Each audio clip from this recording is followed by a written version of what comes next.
kita akan belajar dari Yohanes pasal yang ke-17. Satu demi satu kita akan mempelajari dari ayat pertama sampai yang terakhir. Dan untuk hari ini kita fokus di ayat 1 sampai yang ke-8, yaitu dengan tema hidup untuk memuliakan Bapa.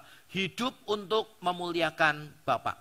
Dan saya ingin memulai dengan pertanyaan, siapa di sini yang sudah tahu tujuan hidupnya? Terima kasih. Dari wajahnya sudah ketahuan.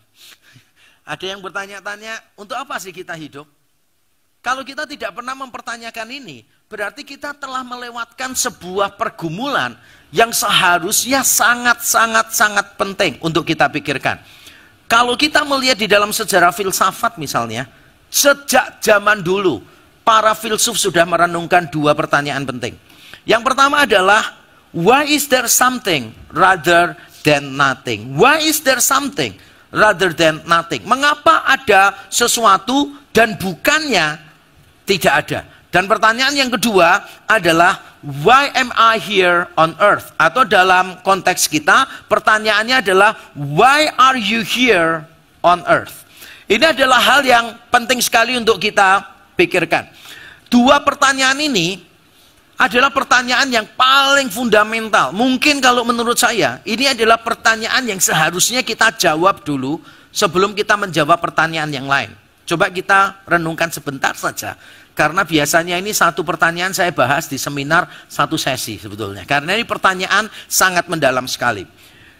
Why is there something rather than nothing? Pertanyaan saya begini. Lebih mudah mana? Tidak ada apa-apa atau ada segalanya? Lebih mudah tidak ada apa-apa. Sebab kalau tidak ada, kita tidak bertanya, mengapa? Begitu ada, kita bertanya, mengapa? Apalagi kalau yang ada ini sangat rumit tetapi teratur. Pasti kita bertanya, untuk apa ada di sini? Alam semesta kita itu begitu rumit tetapi teratur. Sehingga seharusnya kita bertanya, why is there something rather than nothing? Dan kalau kita melihat diri kita sendiri, kita juga perlu bertanya. Itu tadi tentang alam semesta. Bagaimana dengan kita? Apakah kita tidak bertanya, why am I here on earth? Pernah nggak kita bertanya, mengapa saya ada di sini, di bumi ini? Mengapa bukan tidak ada? Mengapa kita ada? Ini pertanyaan yang maha penting sekali, yang seharusnya kita renungkan. Nah, bagaimana kita menjawabnya? Saya tidak tahu. Ada banyak hal yang ditawarkan oleh dunia. Mungkin ada orang yang berpikir bahwa tujuan hidup ini, mengapa kita ada di dunia adalah untuk cari cuan, dan cuan.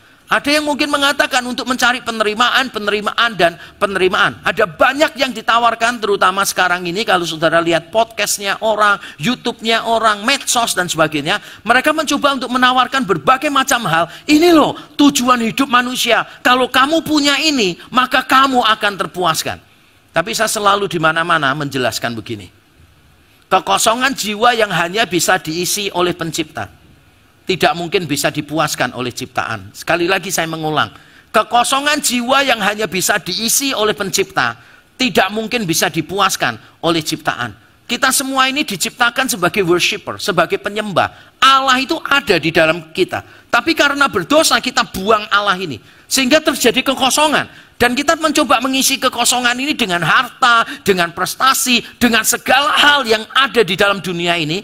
Tapi you know what? Semakin saudara mengisinya, semakin bertambah isiannya, maka kekosongannya semakin besar. Ditambah lagi, semakin besar lagi, sehingga end up-nya saudara akan kecewa dengan semua yang saudara miliki.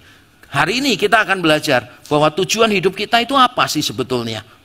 Untuk menolong kita, sebelum nanti kita membaca teksnya, saya mau memberikan pertanyaan. Ini ilustrasi yang biasanya saya pakai kalau saya seminar tentang tujuan hidup kepada anak SMP dan anak SMA. Siapa di sini yang suka jagung bakar? Dan punya piano di rumah? Mau nggak saya buatkan jagung bakar, tapi bakarnya pakai kayu piano yang ada di rumah? Atau bingung pertanyaannya, saya ganti dulu nih. Bisa tidak kita membakar jagung pakai kayu dari piano? Bisa? Bisa.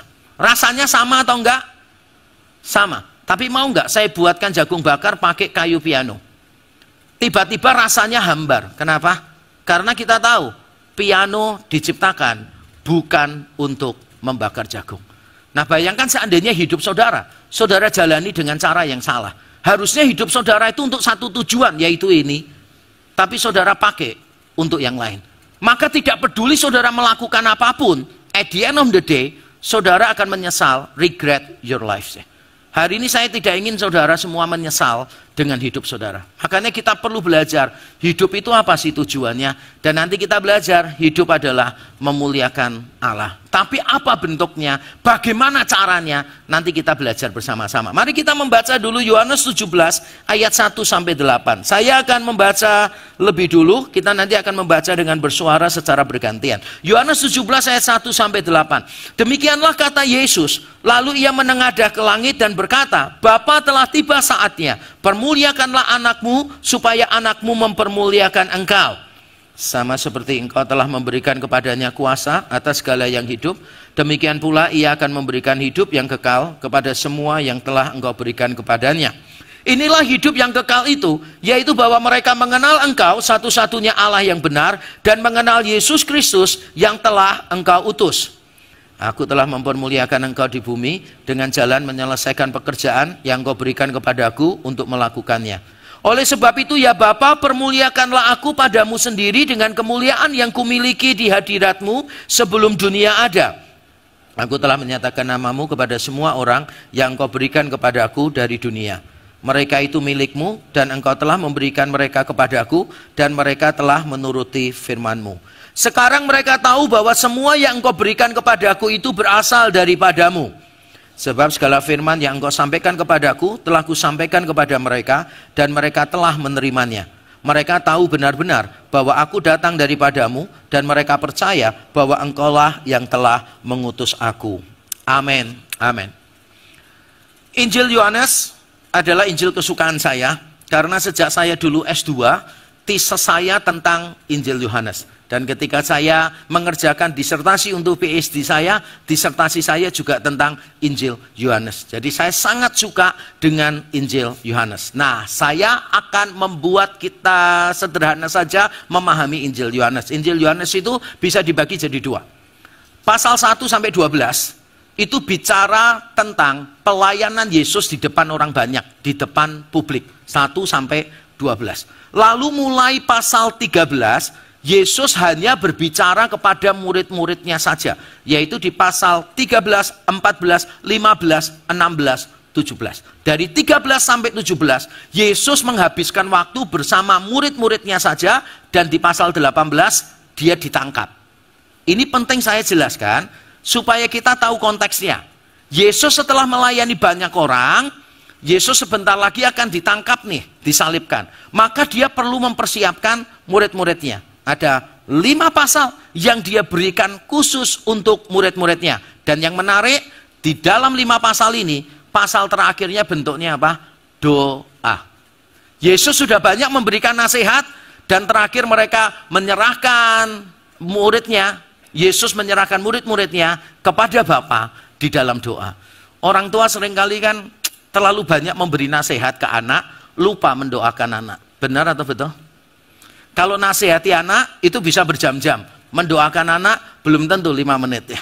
Kalau Yesus enggak ya. Yesus memberikan nasihat benar, tapi setelah memberikan nasihat, di pasal yang terakhir, pasal 17, dia memilih untuk mendoakan murid-muridnya. Dan yang menarik dari doa Yesus ini adalah, ini merupakan doa Yesus paling panjang yang dicatat di dalam Alkitab.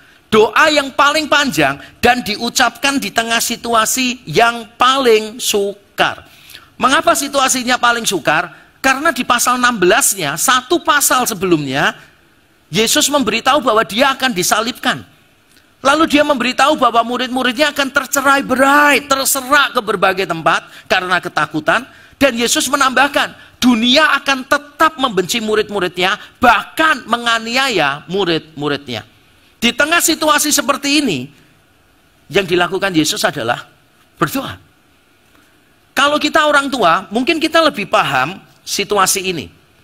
Ini pengalaman ketika kami berdua, saya dan istri, melepas anak-anak untuk kuliah di Amerika. Ada tantangannya sendiri-sendiri. Kita tahu bersama, di Amerika mesti ada kehidupan yang bebas, free sex, drugs, dan sebagainya. Kita awalnya memikirkan, lepas nggak ya, lepas nggak ya.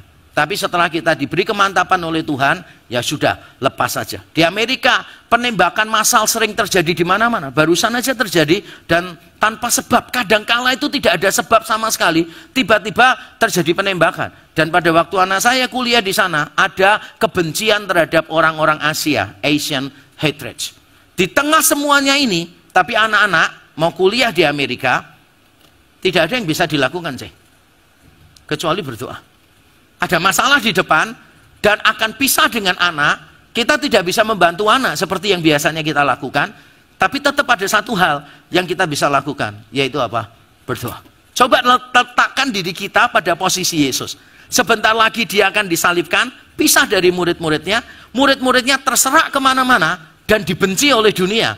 Hal terbaik yang bisa dilakukan adalah berdoa. Kadang kita berpikir berdoa itu sesuatu yang tidak berguna, tapi seringkali Alkitab mengajarkan kepada kita, berdoa itu adalah tindakan yang paling kita perlukan sebetulnya. Dan ini yang dilakukan oleh Yesus. Nanti kita akan bahas doa Yesus dalam 5 kali ibadah. Nah, untuk hari ini kita fokus ayat 1 sampai 8. Dan untuk mempermudah kita, saya akan menjelaskan fokusnya apa di ayat 1 sampai 8. Ayat 1 sampai 8 fokusnya adalah ini.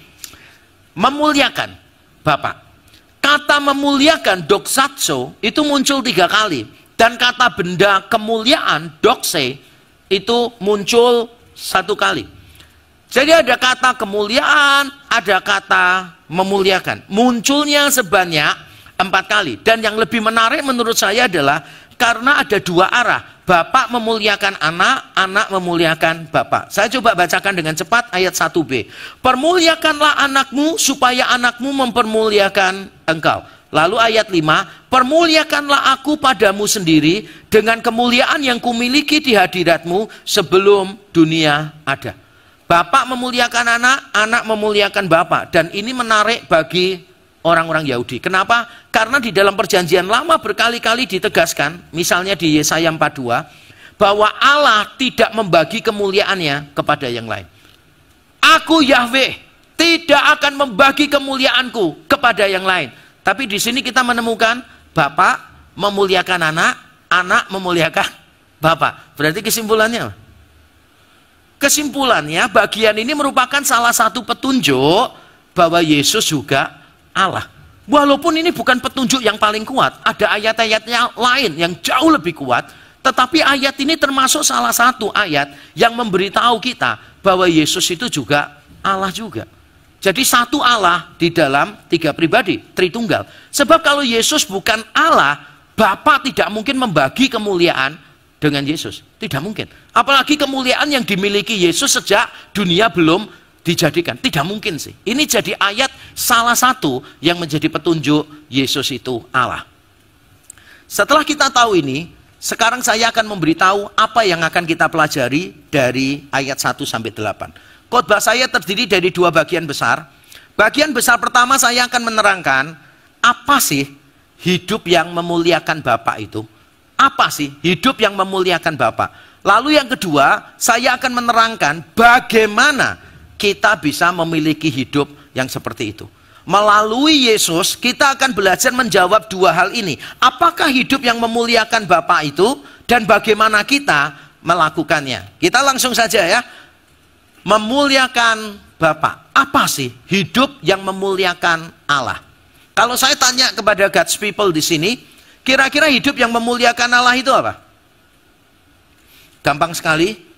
Beri kemuliaan untuk Allah, terus langsung bentuknya pok, sudah selesai tepuk tangan. Ternyata memuliakan Allah gampang banget ya. Cuma tepuk tangan aja itu sudah memuliakan Allah. Bukan berarti salah sih. Tapi saya yakin memuliakan Allah bukan cuma tepuk tangan. Lalu apa bentuk konkretnya? Nanti kita akan belajar ya. Ternyata bentuk konkret memuliakan Allah adalah menderita bagi Allah. Menderita bagi Allah itu adalah bentuk hidup yang memuliakan Allah. Nah, yang tidak cocok dengan poin ini silakan boleh pulang duluan, pintu keluarnya ada di tengah ya. Memang itu yang saya mau sampaikan. Coba ya kita lihat nih. Yesus berkata begini di ayat 1.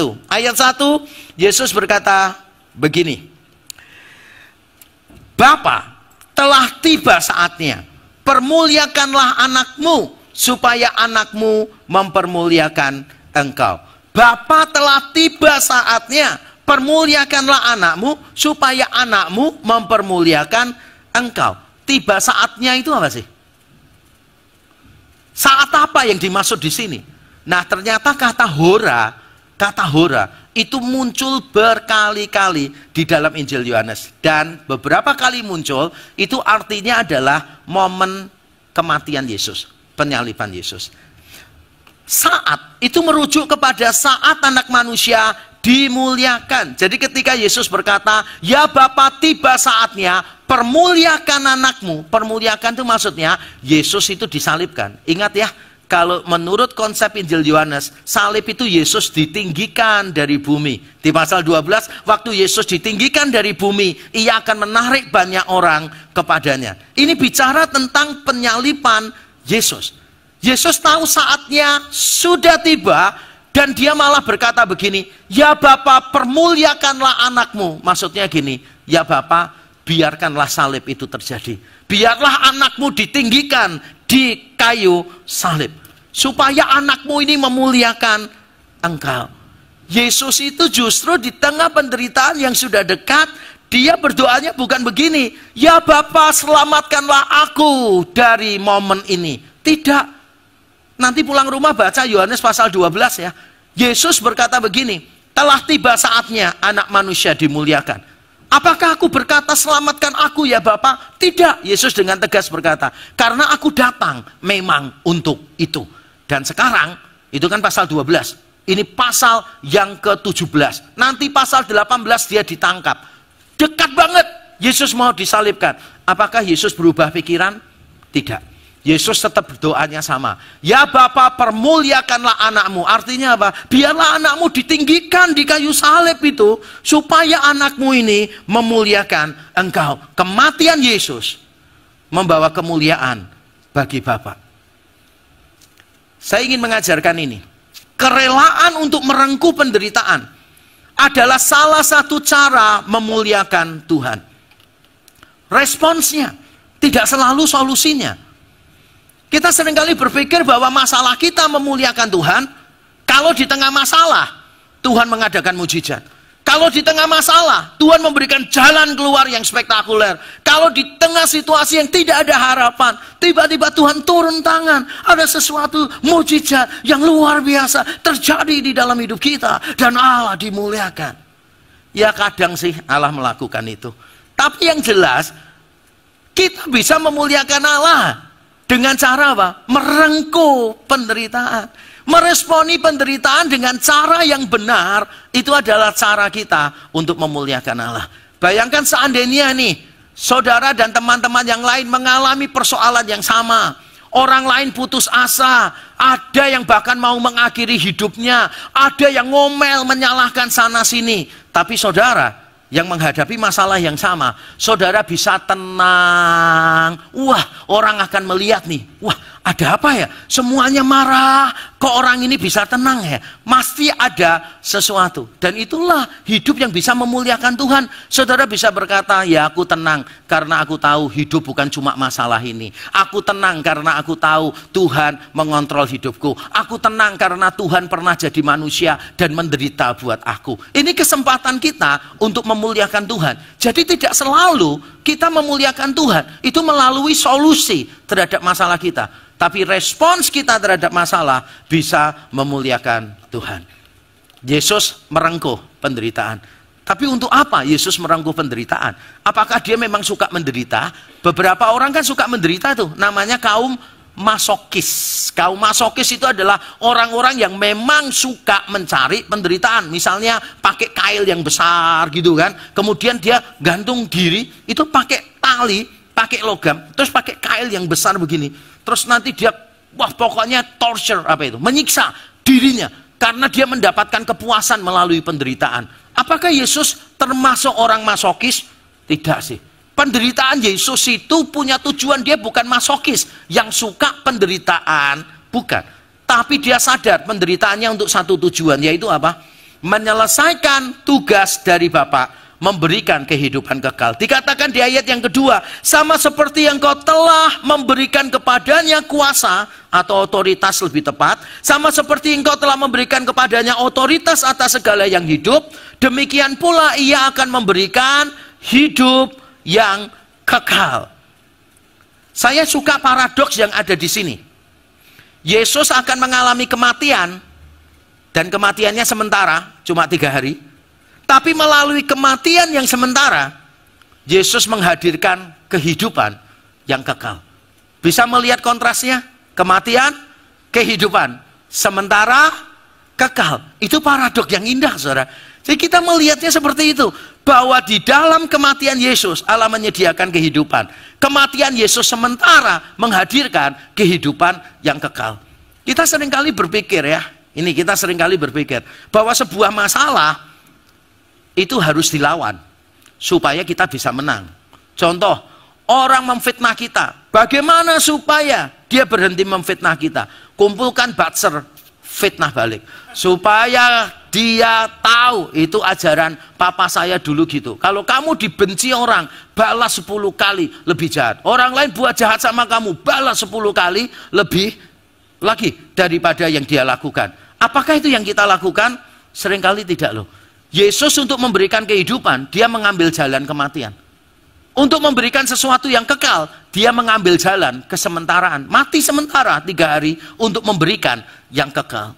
Tadi saya memberikan sebuah ilustrasi yang baik. Ini ilustrasi dari Tiongkok ya. Tapi karena saya lihat wajah-wajah God's people di sini banyak yang nggak bisa Mandarin, jadi saya ceritakan pakai bahasa Indonesia saja. Kalau saya pakai Mandarin malah bingung ya, saya lagi ngomong apa. Nah, ada sebuah cerita yang bagus, yaitu ada orang yang sedang memamerkan ketajaman pedang masing-masing. Ada satu orang yang berkata, pedangku ini paling tajam, karena kalau aku potong orang, darah yang menciprat itu cuma sedikit aja. Berarti tajam sekali. Wah, saya belajar banyak, saudara. Dulu saya waktu kecil diminta tolong papa mama saya. Ayo, potong ayam. Gitu. Wah, bingung gitu kan. Potong ayam caranya bagaimana? Karena kan sejak kecil kita diajarinya potong bebek kan ya. Ada lagunya, potong bebek angsa gitu kan. Sampai saya nggak tahu itu termasuk sadisme atau enggak ya, potong bebek angsa. Nah, pada waktu saya mau motong ayam, saya tuh kasihan sama ayamnya gitu. Sudah dikasih ini pisaunya yang tajam. Terus saya bilang, jangan deh, jangan yang tajam.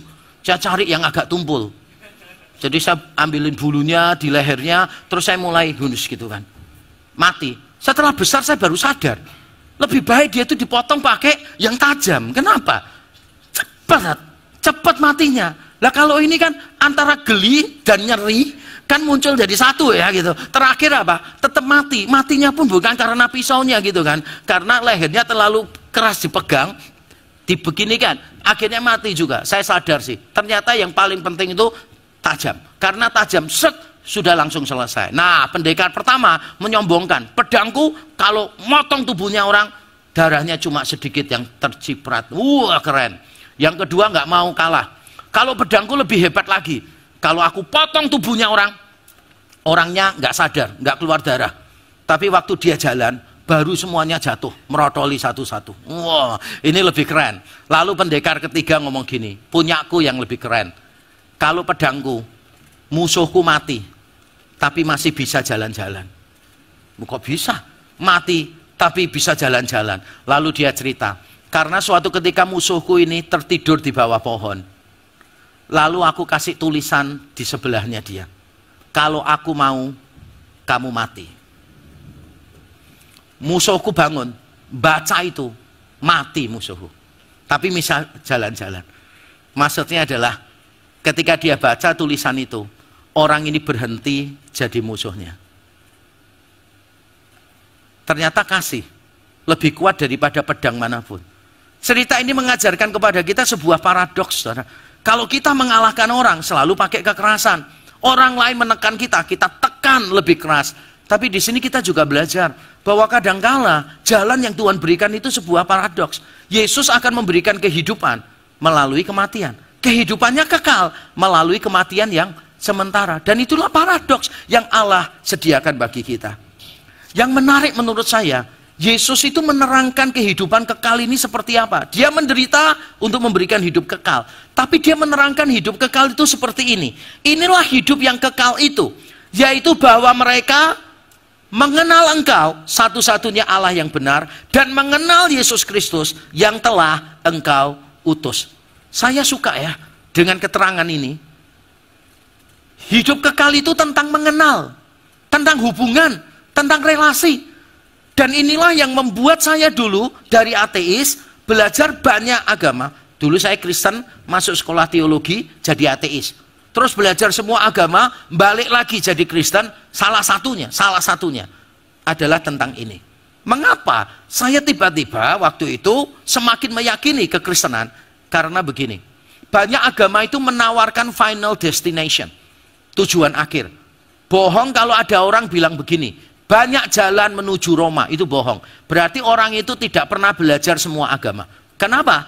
Karena final destination, destinasi terakhir setiap agama tidak sama. Saudara kalau belajar semua agama, saudara tahu kok. Konsep surga kita dengan yang lain yang percaya surga beda. Agama lain tidak menyebut surga karena punya yang berbeda. Sekali lagi saya mau tandaskan, kalau saudara percaya semua menuju tempat yang sama, itu berarti orangnya tidak pernah belajar semua agama. Nah, di antara semua agama yang saya pelajari ini, akhirnya saya menemukan satu hal.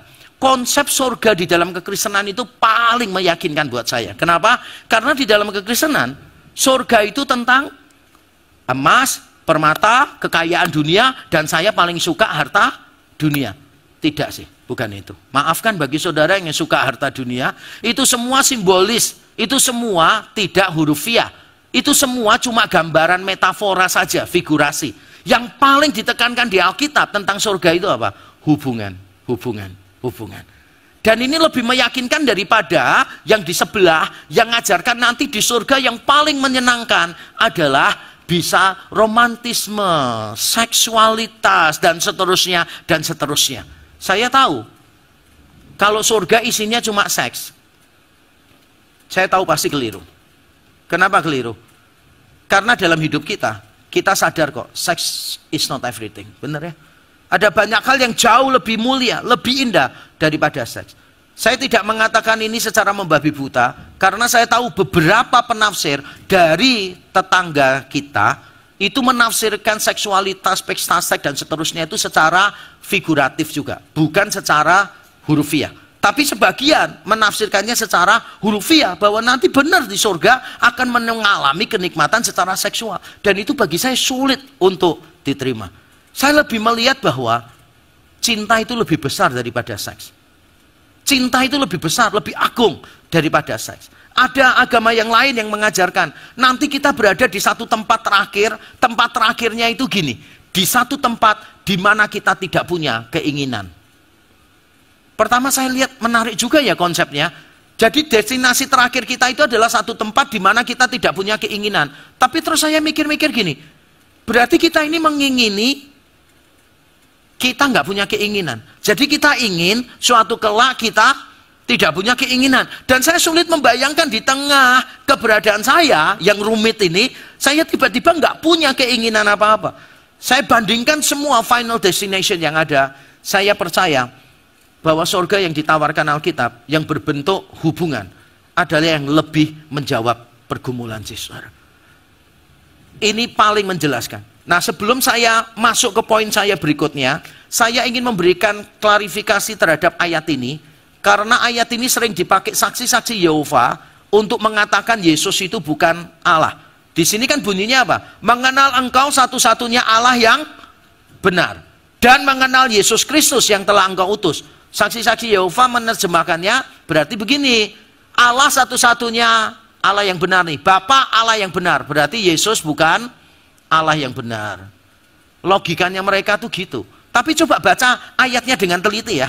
Ayatnya itu kata sambungnya dan, bukan tetapi loh. Tidak berkata begini misalnya, mengenal engkau satu-satunya Allah yang benar, tetapi Yesus Kristus hanya utusan. Tidak loh. Kata yang dipakai itu dan, berarti itu menerangkan, mengaitkan, bukan mengontraskan. Dan kalau memang saksi-saksi Yehova ngotot, Allah itu Bapa satu-satunya Allah yang benar, berarti Yesus bukan Allah, maka kita akan memberikan 2 ayat untuk mereka. Coba ya, saya kasih ayatnya cepat, saya tidak akan menerangkan. 1 Korintus 8 ayat 6.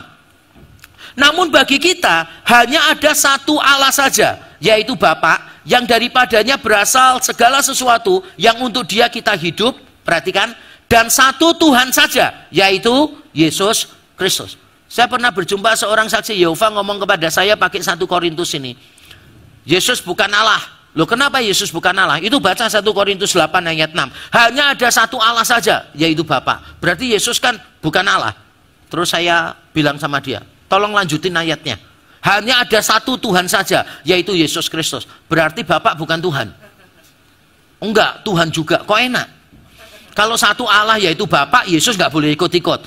Tapi kalau satu Tuhan yaitu Yesus, Bapak tetap boleh ikut. Yudas 1 ayat 4b dikatakan apa? Menyangkal satu-satunya penguasa dan Tuhan kita, Yesus Kristus. Berarti kalau pakai logikanya saksi-saksi Yehova, kalau Yesus dikatakan satu-satunya penguasa, berarti Bapak penguasa enggak? Harusnya tidak dong. Tapi mereka enggak konsisten. Enggak, Bapak juga penguasa. Loh, ini kan satu-satunya penguasa Yesus. Satu-satunya Tuhan Yesus. Enggak, tapi Bapak tetap Tuhan. Lah itu maksud saya, Bambang, Husein, Wahyudi, ya kan? Kalau dikatakan bahwa satu-satunya Allah adalah Bapak, itu bukan berarti Yesus bukan Allah gitu loh. Sama seperti kalau dikatakan satu-satunya Tuhan adalah Yesus, bukan berarti Bapak bukan Tuhan. Karena kita percaya Allah Tritunggal, satu Allah di dalam 3 pribadi. Semoga penjelasan ini menolong kita untuk tidak bingung dengan ayat ini. Nah, sekarang kita akan masuk pada bagian yang kedua dengan cepat. Jadi apa yang dimaksud dengan hidup yang memuliakan Bapa? Kita sudah lihat tadi, yaitu menderita untuk memberikan kehidupan kekal bagi orang lain. Menderita untuk karyanya Bapak, itu bentuknya. Sekarang saya masuk bagian kedua. Bagaimana caranya? Bagaimana caranya hidup yang memuliakan Bapak? Bagaimana kita memiliki hidup seperti itu? Yang pertama adalah menyelesaikan penebusan. Saya bacakan ayat 4 dan 5. Menyelesaikan karya Bapa itu yang penting. Saya bacakan ayat 4 dan 5. Aku telah mempermuliakan engkau di bumi dengan jalan menyelesaikan pekerjaan yang engkau berikan kepadaku untuk melakukannya. Oleh sebab itu ya Bapa, permuliakanlah aku padamu sendiri dengan kemuliaan yang kumiliki di hadiratmu sebelum dunia ada. Perhatikan 2 kata kerja yang muncul di ayat 4. Aku telah mempermuliakan engkau di bumi dengan jalan, perhatikan tuh, menyelesaikan pekerjaan yang engkau berikan kepadaku untuk melakukannya.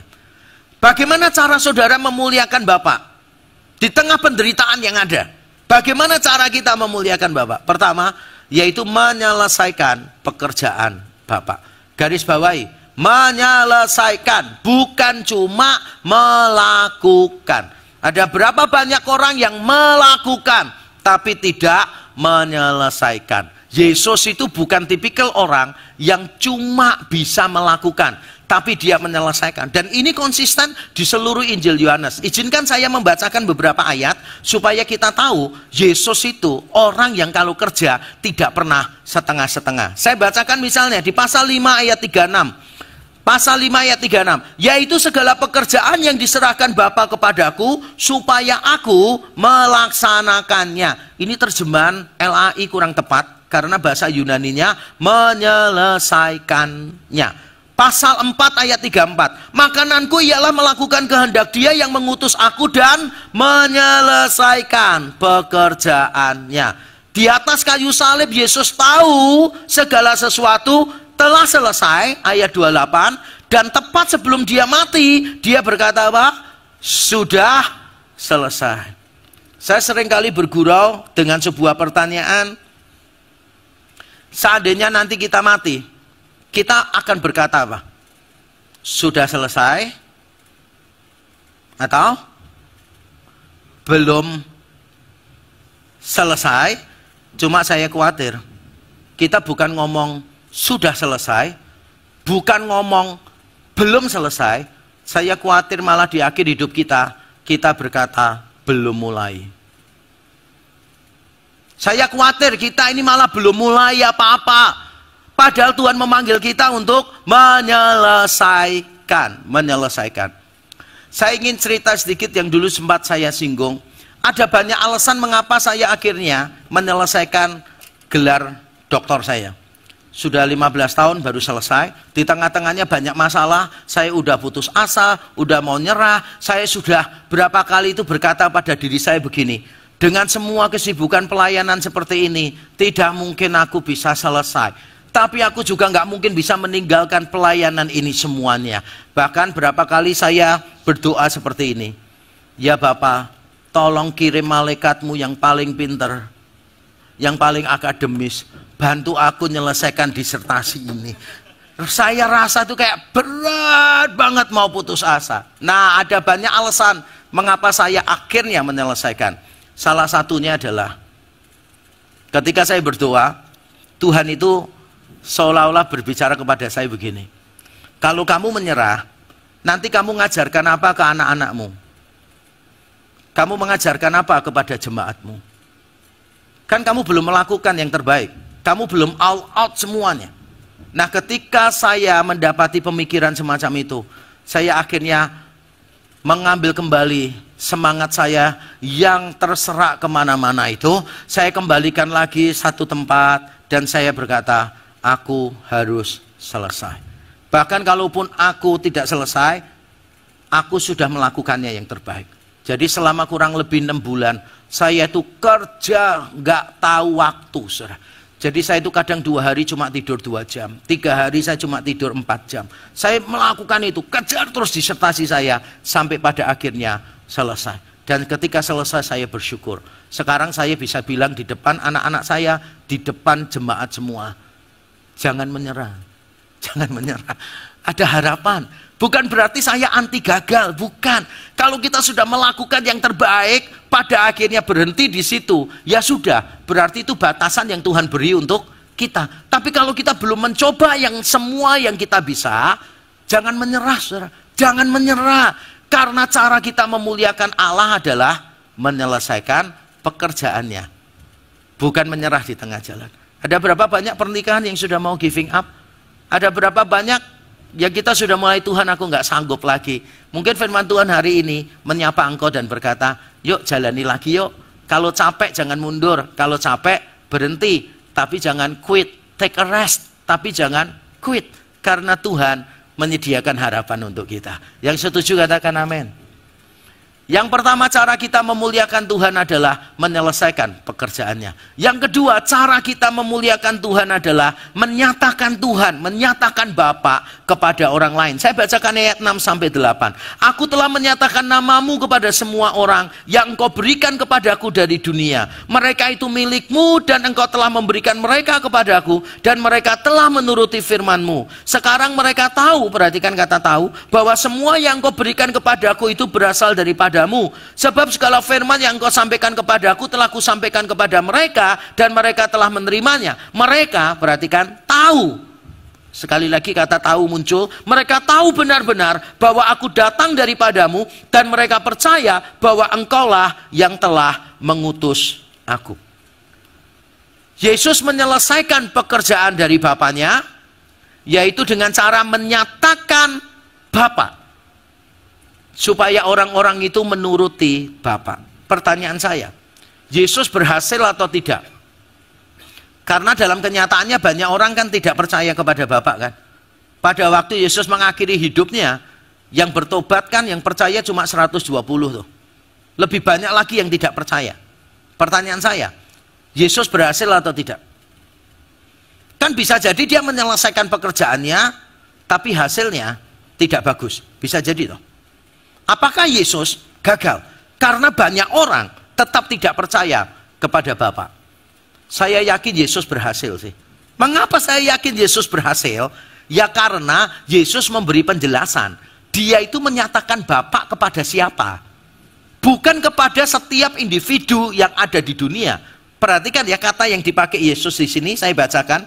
Pasal 17 ayat 6b. Mereka itu milikmu dan engkau telah memberikan mereka kepadaku. Lalu ayat yang kedua, kepada semua yang telah engkau berikan. Ayat yang ke-7, yang engkau berikan kepadaku.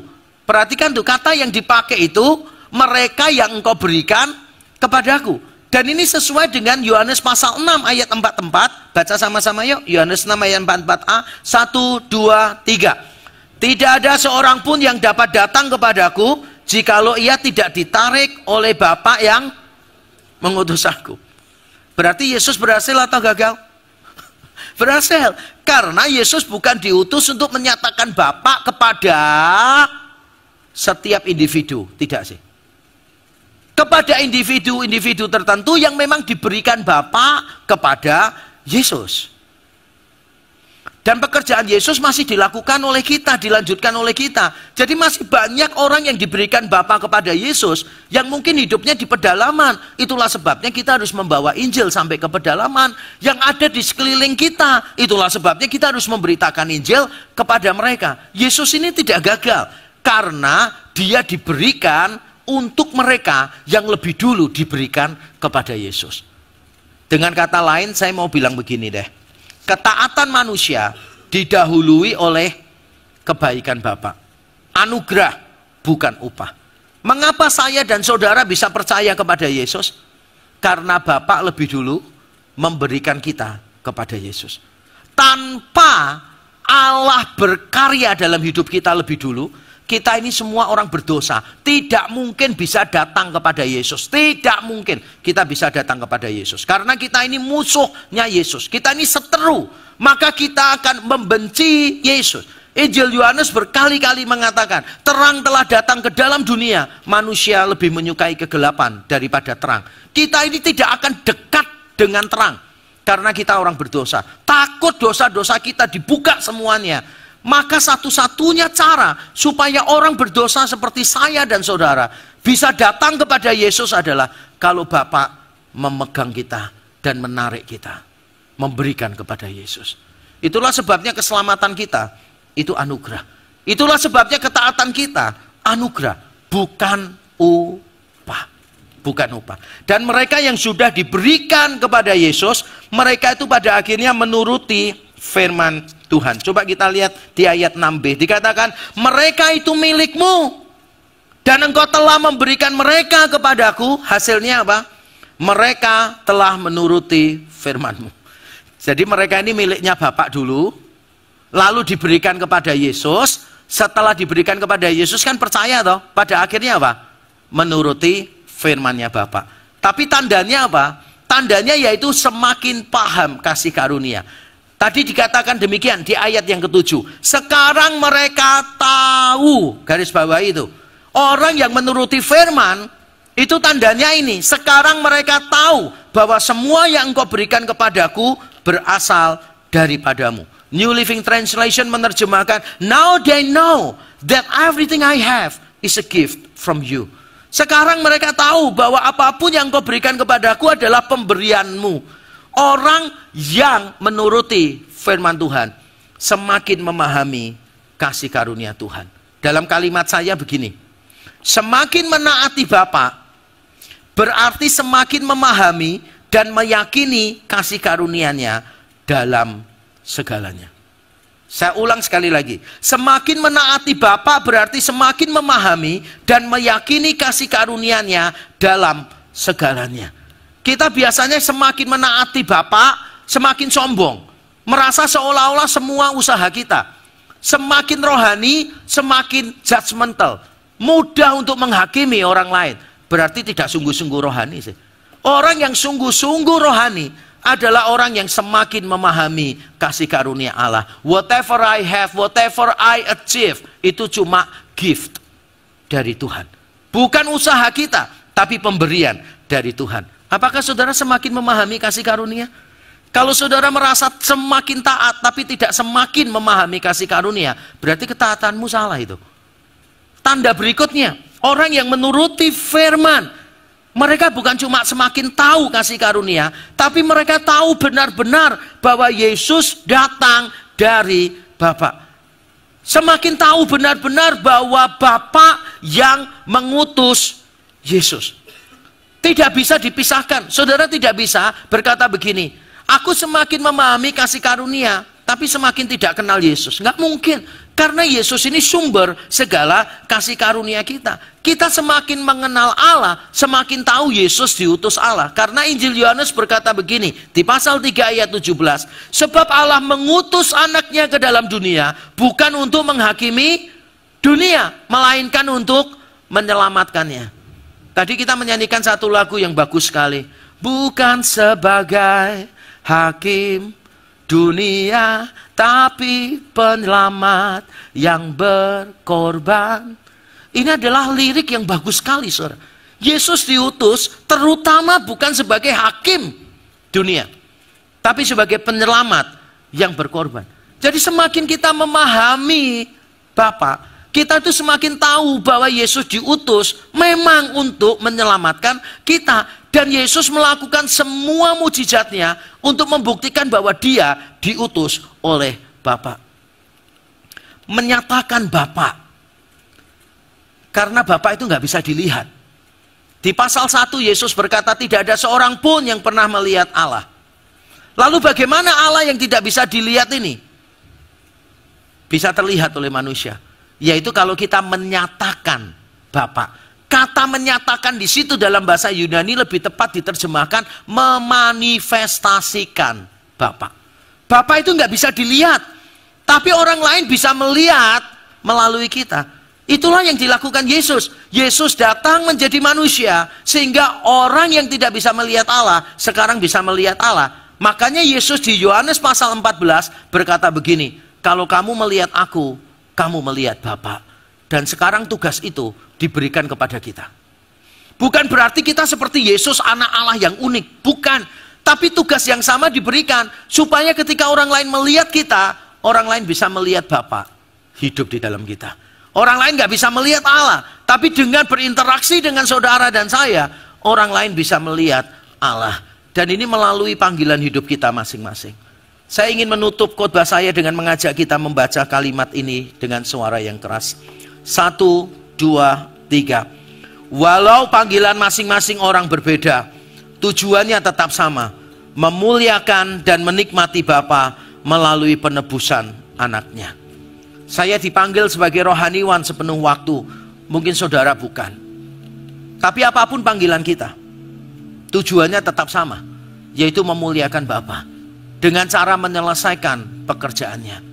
Setialah dengan apa yang Tuhan sudah percayakan kepada saudara. Bukan cuma menyelesaikan pekerjaannya, tetapi juga menyatakan Bapa di dalam hidup kita. Biarlah orang lain bisa melihat nilai-nilai Injil yang kita hidupi dan diberkati. Biarlah orang lain melihat bahwa kita kepanjangan tangan Allah yang berkemurahan. Orang melihat Bapa hidup di dalam kita dan mengubahkan kita. Mari kita tunduk kepala, kita berdoa.